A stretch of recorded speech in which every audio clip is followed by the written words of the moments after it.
Bismillah. Barglarning darajalarini qizajo'rlab, biserni ajoyib qilib tikishni ko'rsatib beraman. Bizga kerak bo'ladi o'zi o'chadigan ruchka, keyin kerak naqsh chizib olamizda. Chizib olgandan keyin qo'limizga skoch o'rab olib, ignaga 4 qavat ip o'tkazib tikishni boshlaymiz. Keyin qizlar birinchi bo'lib to'g'ri tikib olasizlar. Qarang, to'g'ri tikkandan keyin ikkinchisini uni yarmidan, teng yarmidan kirgiziladi. Teng yarmidan kirgizilgandan keyin yana 8 ta biser olinadi. Biserlarimizni soni standart bir xil bo'ladi chiroyli chiqishi uchun. Yana 8 ta biser olamizda tikishni davom ettiramiz. Biserimiz oxiri qayerda tugasa, igna o'sha yerdan kirgizasizlarda, keyin 3-biserimizni birinchini tugagan joyidan kirgizib, qaranglar, ikkinchi tomonga o'giryapman-da, aylanishi uchun, biseri burama bo'lib aylanishi uchun. Yana 8 ta biser olinadi, shu tarzda davom ettiriladi, qizlar.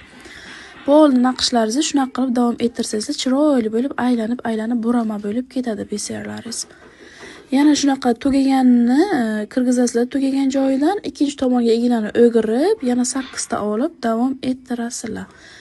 Bundan da zo'r layfhaklarni ko'rish uchun obuna bo'lib qo'yinglar, bizni yo'qotib qo'ymaslik uchun.